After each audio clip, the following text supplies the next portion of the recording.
지난주에 우리는 여호와 하나님께서 우리 인생의 최고가 되심을 우리가 돌아봤습니다.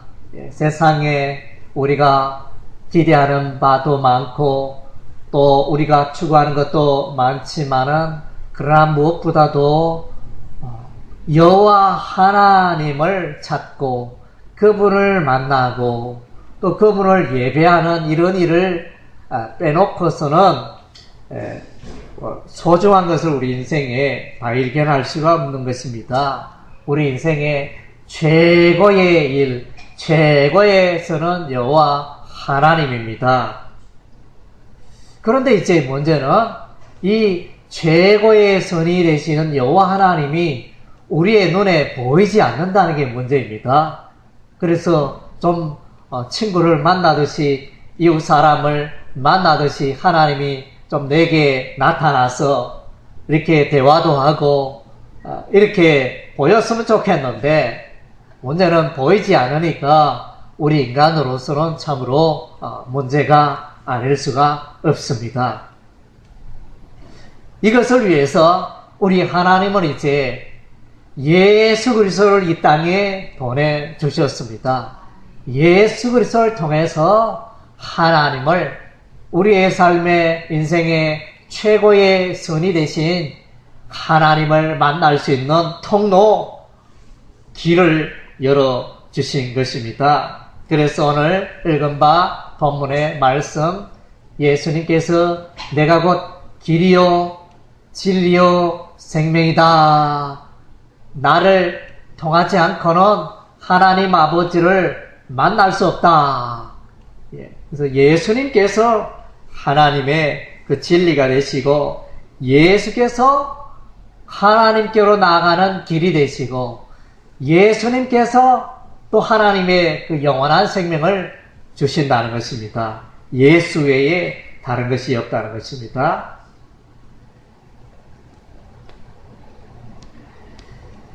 우리나라에 유명한 산악인 고상돈 씨가 있었습니다. 이분은 한국 최초로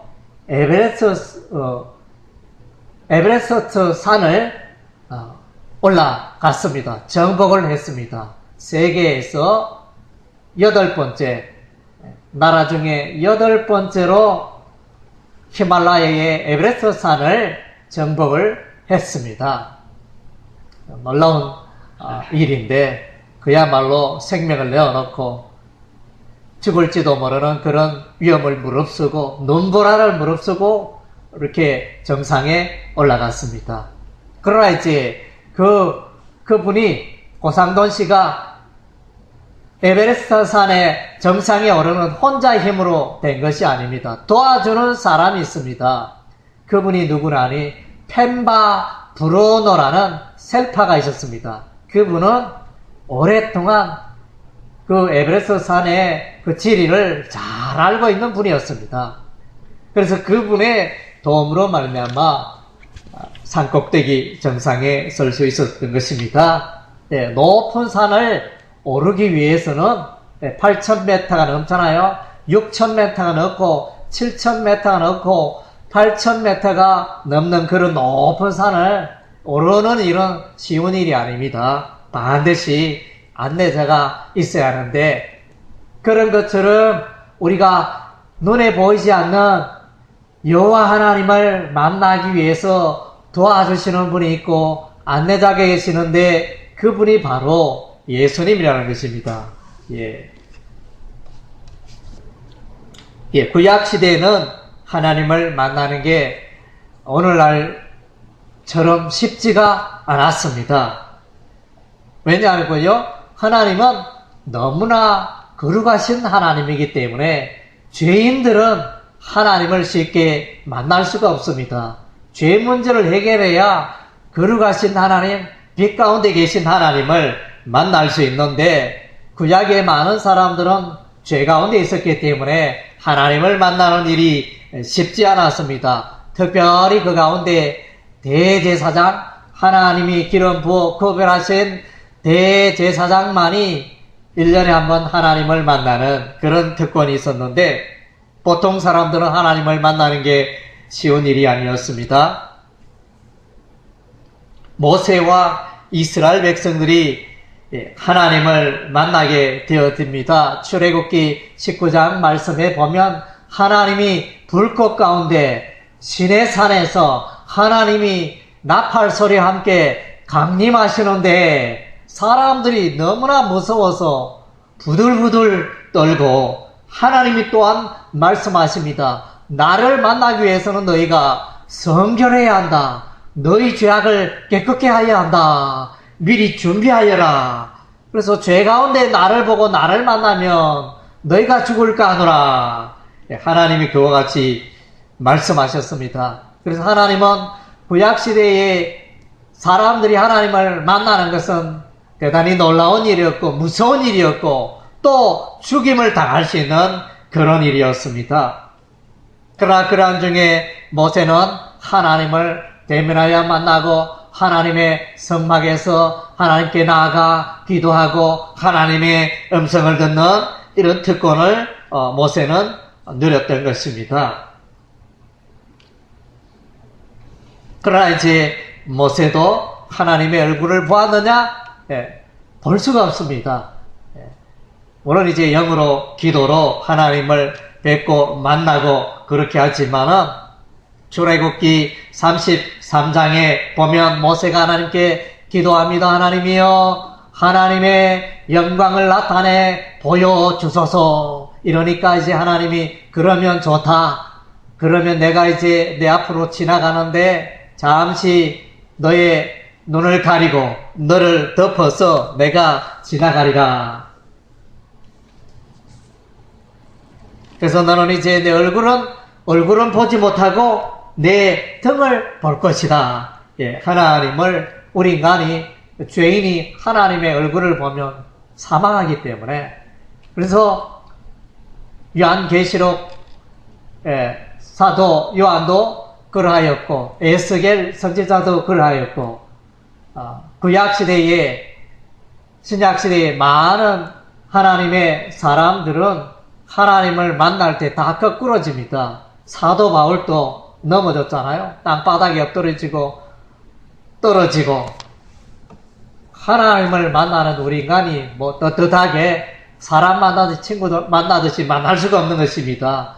참으로 하나님의 영광의 빛 가운데 우리는 죄인들은 넘어질 수밖에 없는 것입니다. 이사야 선지자도 이사야서 6장에 보면 화로다 내가 망하게 되었도다. 이 죄인이 하나님의 보좌를 보고 하나님의 영광 앞에 서도다. 이러면서 이제 후회하는, 통회하는 그런 모습을, 낮아지는 그런 모습을 보게 되어집니다. 하나님, 우리가 이제 오늘도 이제 하나님 앞에 예배를 드리고 하는데 우리는 하나님 앞에 낮아져야 됩니다. 하나님을 만나는 기본은 정말로 통회하는 심령으로 죄악을 돌아보고 하나님이여 지난 한 주 동안 내가 하나님 앞에 많은 죄 가운데 살아왔나이다. 죄를 슬퍼하고 회개하고 돌이키고 그것이 없어서는 하나님을 만날 수가 없습니다. 그래서 나의 예배로 하나님께 예배를 드린다 하면 내가 지난 한 주 동안에 어떻게 살았는지 어떤 죄 가운데 살지 않았는지 돌아보고 회개하고 고백하고 하나님께 용서를 구하는 그 시간이 바로 예배 시간이 되어야 한다는 것입니다. 엘리야 선지자도 이제 하나님의 음성을 듣게 되어집니다. 불꽃도 일어나고 지진도 일어나고 수많은 그 현상들이 많이 일어났지만은 엘리야에게 정작 나타나신 하나님은 음성으로 말씀으로 나타나셨다는 것입니다. 말씀으로 나타나신 하나님, 이것은 이제 대단히 중요합니다. 그래서 요한복음 1장 1절에 태초에 말씀이 계시니라. 이 말씀은 곧 하나님이시니라. 이 말씀이 곧 예수 그리스도라 그랬습니다. 뭡니까? 로고스, 메시지가 된다는 것입니다. 하나님, 우리가 이제 하나님을 만나는 것은 하나님의 메시지를 통해서 우리가 만나게 되어지는 것입니다. 기도원도 이제 하나님을 만나게 되어집니다. 하나님의 여호와의 사자를 만났을 때, 그리고 이제 기도원은 고백합니다. 설포도소이다. 주 여호와여, 내가 여호와의 사자를 대면하여 보았나이다. 이랬을 때 여호와께서 그에게 안심하라, 두려워 말라, 죽지 아니하리라. 그래서 자칫하면 죽을 수도 있는데 하나님이 죽지 아니하신다 말씀하셨습니다. 또 삼손의 부모 단지파의 마노아와 그 아내가 또 여호와의 사자를 만나게 되어집니다. 이들은 자녀가 없어서 하나님께 기도하고 있었는데 여호와의 사자가 나타나고, 그때 이제 하나님의 사자의 모습을 보면서 우리가 죽으리다, 여호와의 사자를 봤으니 우리가 반드시 죽을지도 모른다, 이러면서 두려움 가운데 있었던 것을 보게 되었습니다. 이처럼 이제 구약 시대의 사람들은 여호와 하나님을 만나는 것이 특별한 일이고 은혜요, 그런 일이었습니다. 무서운 일이었습니다. 죽을지도 모르는 그런 일이었습니다.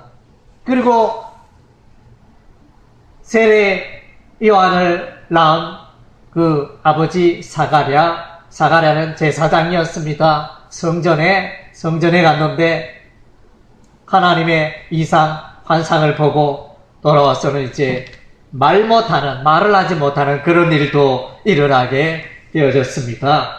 하나님을 만난다는 것은 두려운 일입니다. 그래서 대제사장들도 죽는 경우가 있습니다.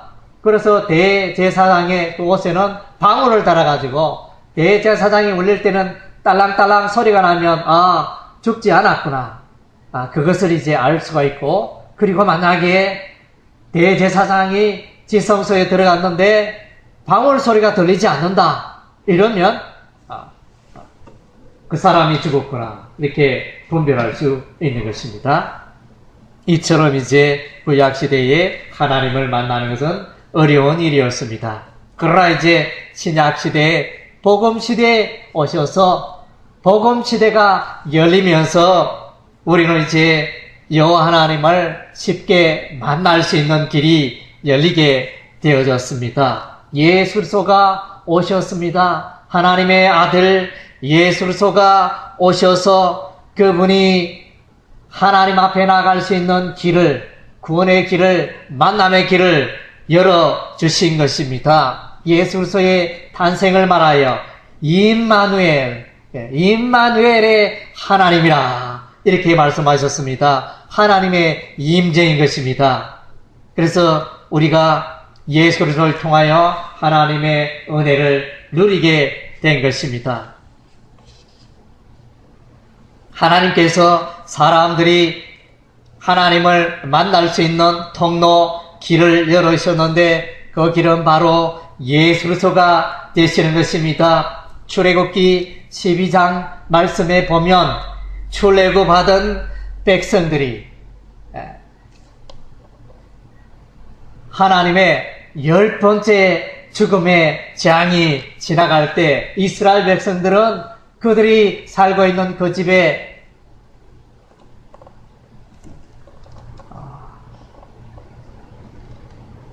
집 문 앞에 이렇게 우설초를 뿌리고, 그리고 이제 피를 뿌리고 그렇게 해서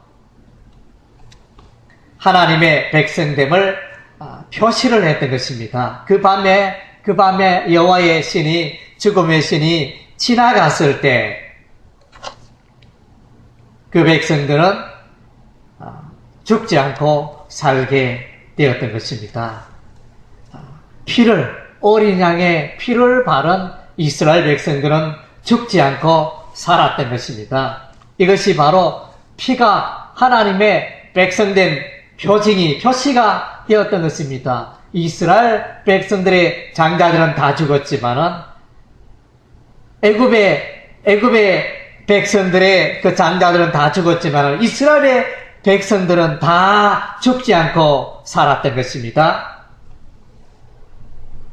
왜냐하면 하나님의 백성된 표시를 했기 때문입니다. 어린 양의 피를 보고 그들이 죽지 않고 살아났던 것입니다. 모세와 이스라엘 백성이 또한 이제 하나님을 만날 때 하나님 앞에 서서 피로서 언약을 합니다. 제사를 지내고 소를 잡고 소의 피를 제단에 뿌리고 소의 피를 백성들에게 뿌리는데 그것이 바로 언약의 피라고 했습니다. 언약의 피는 뭡니까? 너희들은 이제 하나님의 백성이다. 하나님의 거룩한 백성이다. 하나님을 만나는데 피가 필요했다는 것입니다. 하나님의 백성됨의 표시요. 하나님을 만나는데 피 없이는 하나님을 만날 수가 없는 것입니다. 그래서 히브리서 말씀을 보니까 피 흘림이 없은즉 삶이 없다. 그래서 하나님을 만나기 위해서는 피를 흘려야 합니다. 소와 염소와 송아지의 피를 흘려야 그 피로서 제사를 드리고 그 피로서 그 피를 뿌리고 그 피로서 성전에 나아가고 제단에 나아가고 그러한 일이 가능했던 것입니다. 대제사장도 지성소에 나아갈 때 피를 뿌립니다. 지성소의 그 언약궤 앞에 피를 뿌리고 또 7번 그 앞에 피를 7번이나 뿌리게 되어집니다. 그래서 이제 히브리서 9장 7절의 말씀에도 대제사장이 1년에 한 번 이스라엘의 모든 백성의 죄악을 사기 위하여 들어가는데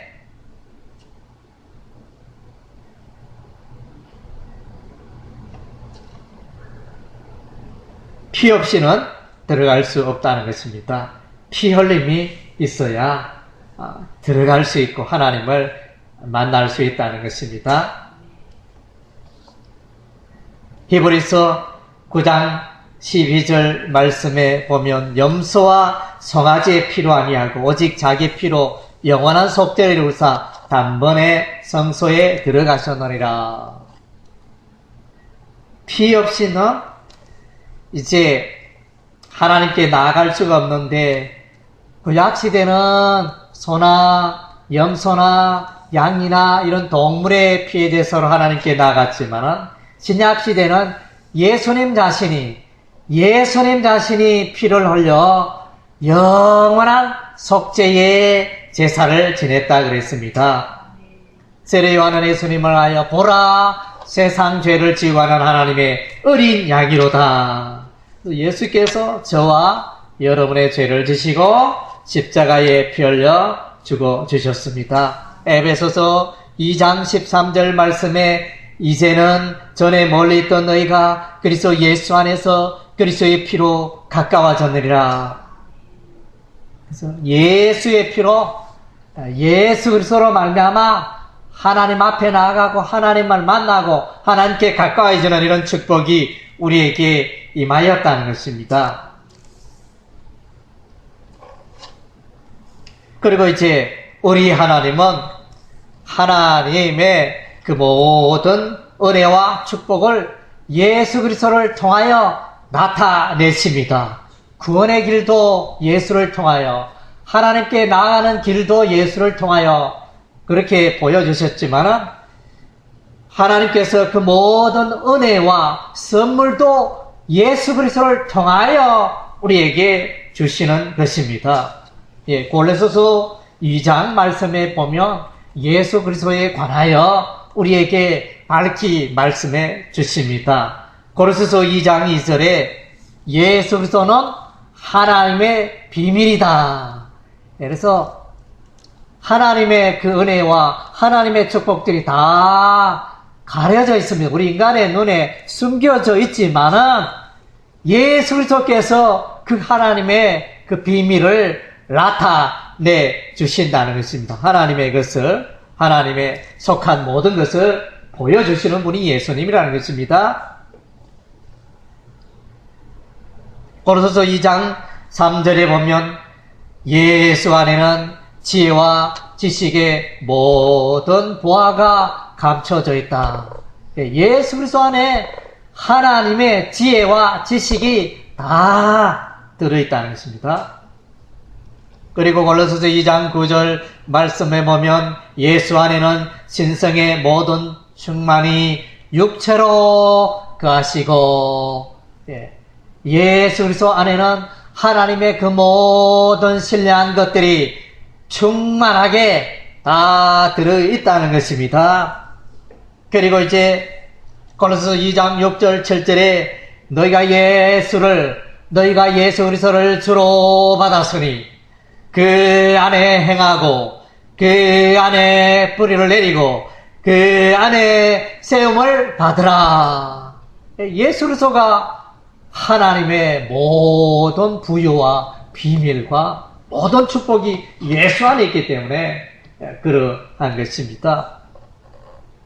요한복음 1장 18절에는 본래 하나님을 본 사람 아무도 없으되 아무도 하나님 본 사람이 없는데 아버지 품속에 있는 독생하신 하나님이 나타내셨느니라. 독생하신 하나님, 하나님의 아들 예수 그리스도를 말합니다. 예수님이 하나님의 본체와 형상이 되시니 예수님이 하나님을 우리에게 보여주신다는, 드러내신다는 것입니다. 예수 그리스도는 은혜와 진리가 충만하십니다. 대초에 말씀이 계시니라. 이 말씀이 하나님과 함께 계시니 이 말씀은 곧 하나님이시니라. 예수님이 하나님과 함께 계셨으니 하나님에 관한 모든 것을 다 알고 계시죠. 요한복음 1장 14절에 이 말씀이 하나님과 함께 계셨던 이 말씀이 육신이 되어 우리 가운데 그 아심에 우리가 그 영광을 보내 아버지의 독생자의 영광의 은혜와 진리가 충만하더라. 예수 그리스도 안에는 하나님의 영광이 있고 예수 그리스도 안에는 하나님의 은혜가 있고 예수 그리스도 안에는 하나님의 진리가 있다는 것입니다. 그리고 히브리서 1장 1절에서 3절에는 예수는 하나님의 영광의 광채고 하나님의 형상이시다. 구약시대에는 하나님께서 여러 선지자들을 통하여 아브라함을 통하여 엘리야를 통하여 엘리사 선지자를 통하여 이사야를 통하여 에레미야를 통하여 에스겔 선지자를 통하여 수많은 선지자를 통하여 하나님의 그분의 삶을 모습을 조금씩 부분적으로 보여주셨습니다. 이제는 때가 되면 하나님께서 그 아들 예수 그리스도를 보내시고 예수 그리스도께서 하나님의 그 모든 것을 드러내시고 하나님의 풍성함과 하나님의 놀라운 것을 우리에게 전달해 주신다는 것입니다. 요한복음 14장에 보면 이제 예수님께로 빌립이 나왔습니다. 빌립이 예수님께 질문합니다. 예수님이요,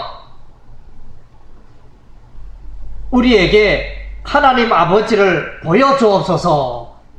하나님 아버지 좀 보여줘. 눈에 안 보이는데 눈에 안 보이는 하나님 아버지 좀 봤으면 좋겠습니다. 예수님, 하나님 아버지 좀 보여주세요. 이렇게 질문하니까 예수님이 빌립을 향하여 이렇게 말합니다. 내가 지금까지 오랫동안 너희와 함께 하였고 오랫동안 이렇게 하나님의 것을 나타내주고 보여줬는데 뭐 어떻게 그런 질문을 할 수 있느냐.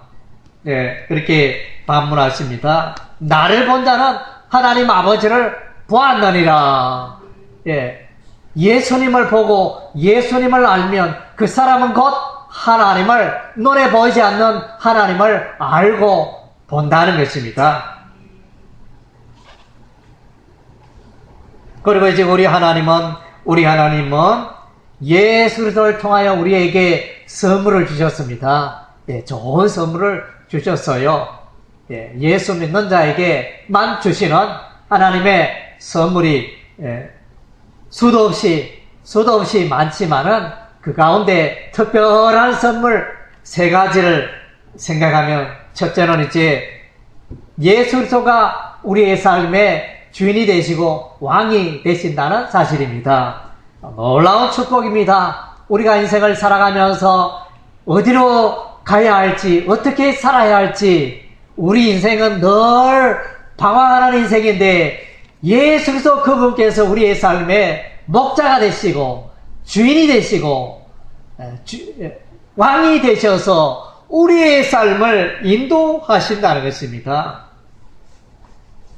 요한복음 1장 12절에 영접하는 자 곧 그 이름을 믿는 자들에게는 하나님의 자녀가 되는 권세를 주셨으니.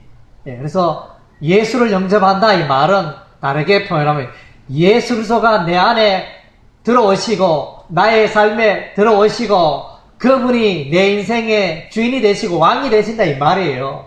예수 믿는다는 건 예수 믿으면 복 받고 예수 믿으면 내 삶이 잘 되고 그런 차원이 아니고, 예수 믿는다는 것은 내 인생에 내가 예수님 만나기 전에, 예수님 믿기 전에, 예수 영접하기 전에 내가 내 인생에 내 마음대로 내 뜻대로 내가 주인 되어 살아왔지만은 이제는 예수님이 나의 삶의 주인이 된다는 것입니다.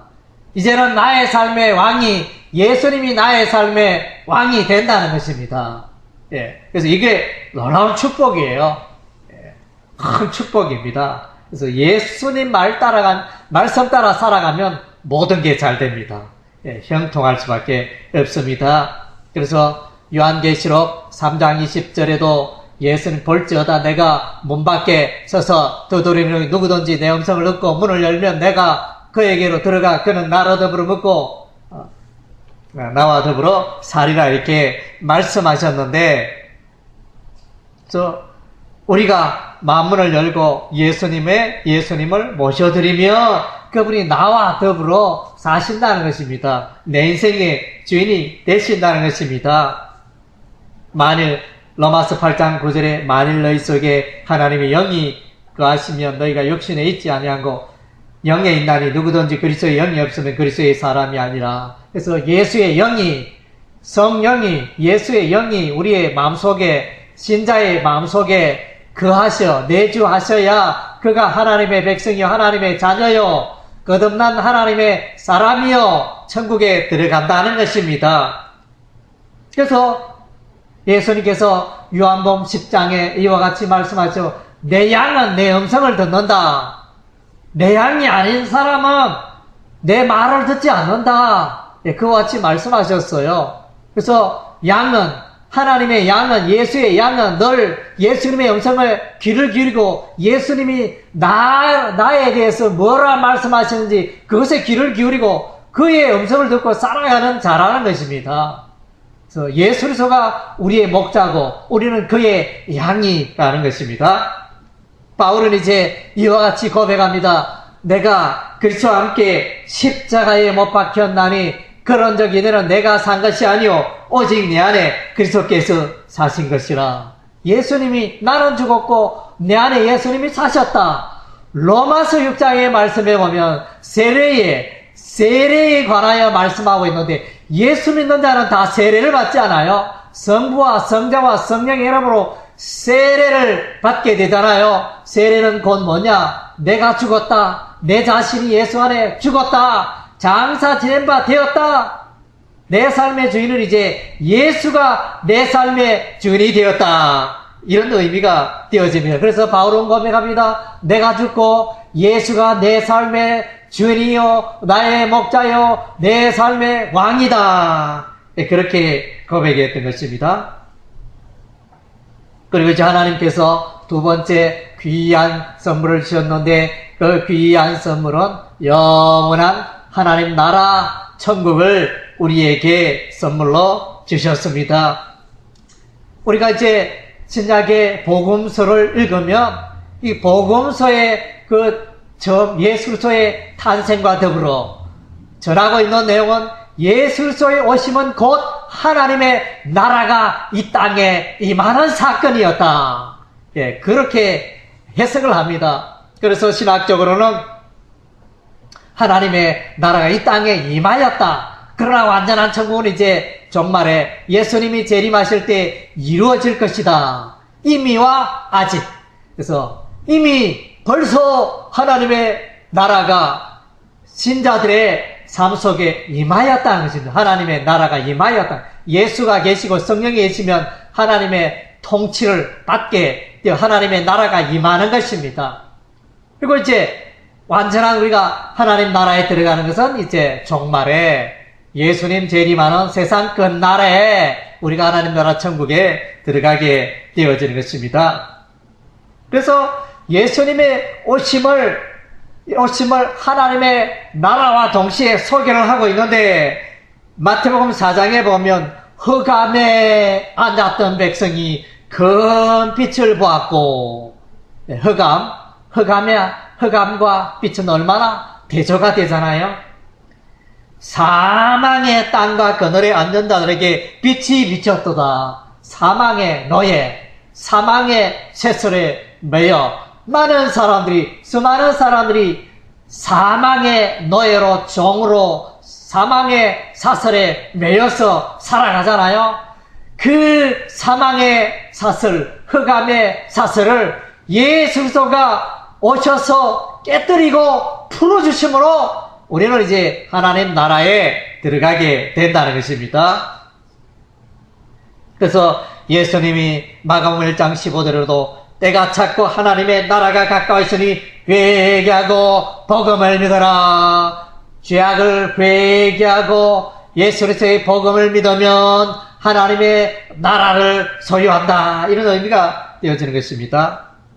그러니까 하나님의 나라 어떤 곳이냐? 요한계시록 21장 4절에 보면 모든 눈물을 그 눈에서 씻기심에 다시 사망이 없고 애통하시는 것이나 고가는 것이나 아픈 것이 다시 있지 않으니 처음 것들이 다 지나갔습니다. 그래서 요즘 이제 독감철이잖아요. 예, 많은 사람들이 감기로 고생하고 병원에 많은 사람들이 출입하는데 참으로 기쁜 것은 이 천국에는 독감이 있을까요? 없을까요? 예, 독감이 없습니다. 천국에는. 그러니까 질병이 없다는 것입니다. 모든 종류의 질병이 없고, 그래서 천국에는 죽음도 없습니다. 죽음도 없고 영원히 살고 하나님의 사랑만이 충만한 그것이 하나님의 나라 천국이잖아요.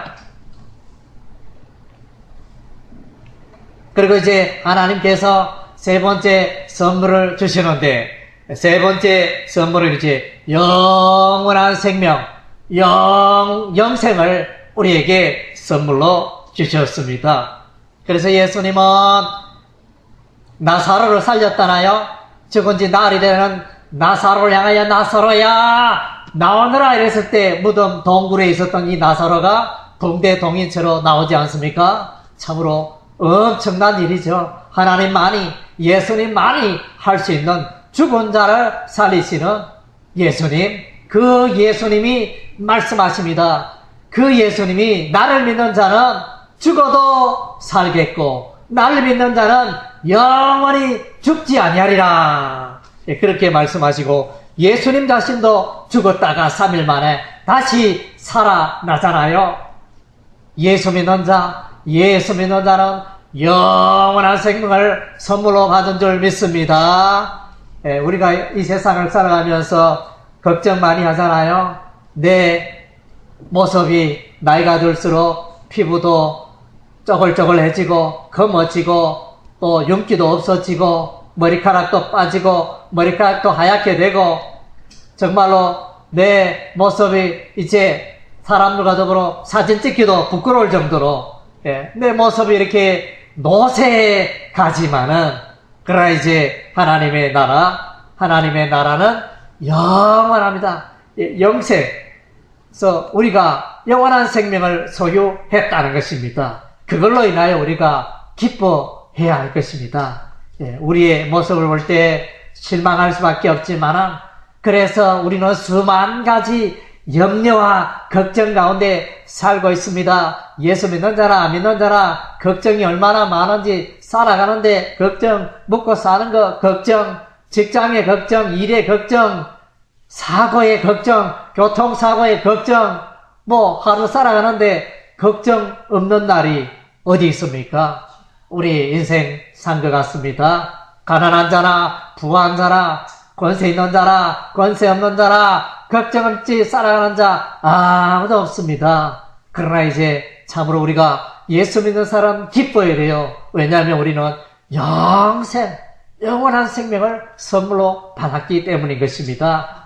얼마 전에 뉴스 보니까 다이아몬드를 채굴 했는데 한 400캐럿, 제가 정확하게 수치는 모르겠는데 약 400캐럿의 다이아몬드, 그것은 돈으로 환산하면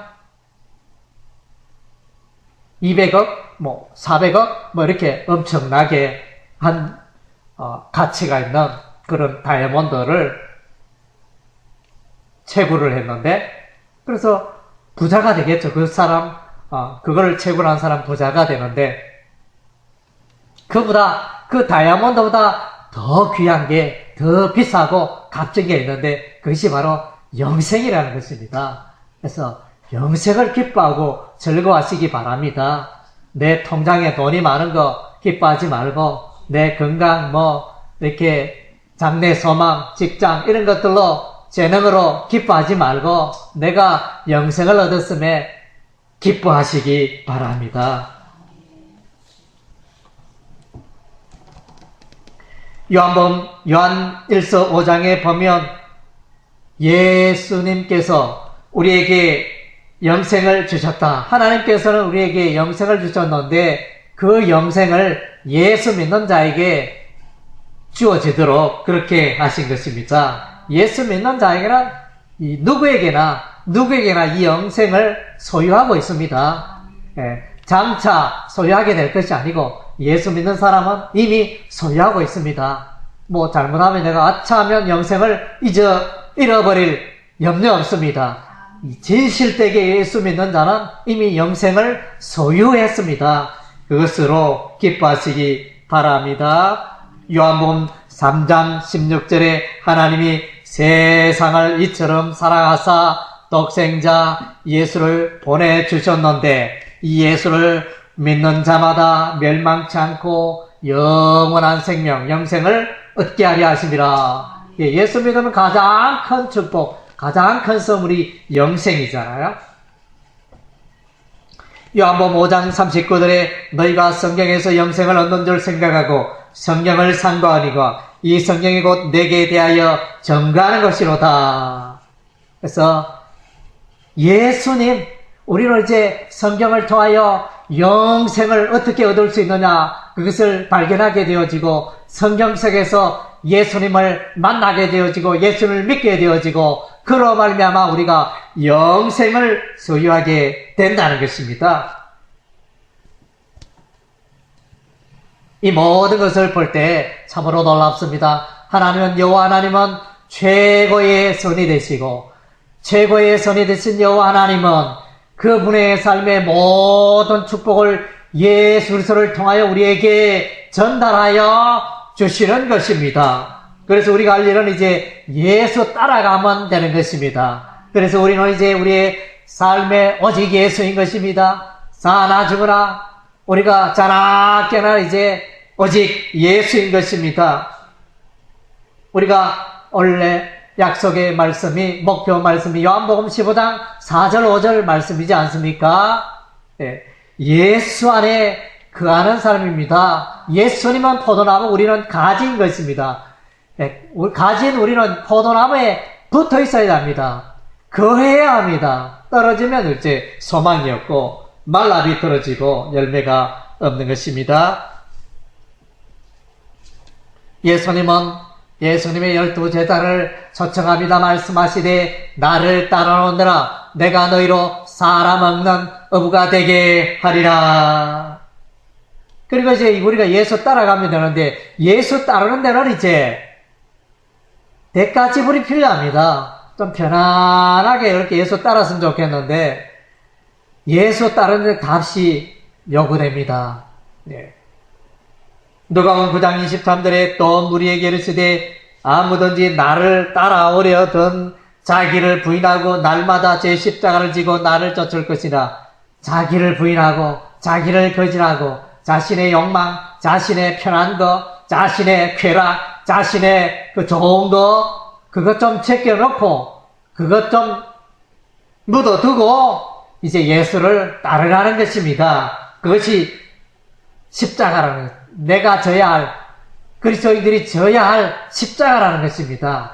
오늘날 많은 그리스도인들이 예수를 따른다 하지만은 이 자기를 부인함이 없고 그 자기 십자가를 지지 않습니다. 십자가 없이 예수를 따른다고 그렇게 말하고 있는데 그것은 착각입니다. 그것은 예수를 따르지 않는 것입니다. 예수를 따르는 것은 나의 지혜, 나의 경험, 나의 욕망, 나의 꾀, 나의 재주 이것을 버리고 이것을 제껴두고 예수를 따르는 것입니다. 그래서 그렇게 하기 위해서는 내 생각보다 예수님의 생각을 앞세우고 하나님의 생각을 앞세우고 그렇게 사는 데는 아픔이 있고 고통이 있고 그것이 십자가가 되어지는 것입니다. 그리고 이제 우리는 이제 이 예수 그리스도를 알아가는 수고를 해야 됩니다. 베드로서 3장 18절 말씀에 오직 우리 주 곧 구주 예수 그리스도의 은혜와 저를 아는 지식에서 자라가라. 영광이 이제와 영원한 날까지 저에게 있을지어다. 예수 그리스도의 은혜와 저를 아는 지식에서 자라가라. 그래서 자나깨나 예수님 사모하고 예수를 알아가려면 예수 그리스도의 은혜를 알아가려면 말씀 속으로 들어가야 하잖아요. 일주일 있으면서 한 달 있으면 성경 한 장 안 읽으면서 예수의 은혜 달라고 하면 되겠어요? 예수의 은혜가 성경 속에 다 있는데 그래서 엄마가 식탁에 밥을 차려놨는데 맛있게 생선, 채소, 과일, 맛있는 음식 올려놔 먹어야 배가 부르죠. 먹어야 영양가가 생기잖아요. 안 먹으면 아무 소리. 그 영양가가 바로 성경이잖아요. 하늘의 은혜, 예수 그리스도의 은혜, 축복 지식이 성경 속에 다 담겨져 있는데 먹지 않으니 어떻게 살찌며 풍성하며 예수의 은혜를 아는데 자라갈 수 있겠습니까? 아기가 자라가려면 엄마 젖을 먹어야 되잖아요. 엄마 젖을 열심히 먹다 보면 엄마 젖을 뗄 날도 오고 자라게 되어지는데 우리도 영혼의 양식인 하나님의 말씀을 먹어야 우리가 튼튼해지고 건강해지고 자라고 예수를 알게 되어진다는 것입니다. 요한복음 14장 21절 말씀에 나의 계명, 예수의 계명을 가지고 지키는 자라야 나를 사랑한다니 나를 사랑하는 내 아버지께 사랑을 받을 것이요 나도 그를 사랑하여 그에게 나를 나타내리라. 그래서 예수의 계명, 예수의 말씀, 예수의 교훈 따라 살면 나의 삶 속에 하나님의 은혜가 임하고 하나님의 사랑이 임하고 하나님의 보호하심이 임하게 되어지는 것입니다. 하나님의 말씀 따라 하나님의 계명 따라 살아가는 자에게는 그의 삶의 고백이 하나님은 나의 산성이시요 나의 요새시요 나의 구원자시요 나의 피난처시요 이렇게 외칠 수 있다는 것입니다. 그런 신앙 고백을 할 수가 있다는 것입니다.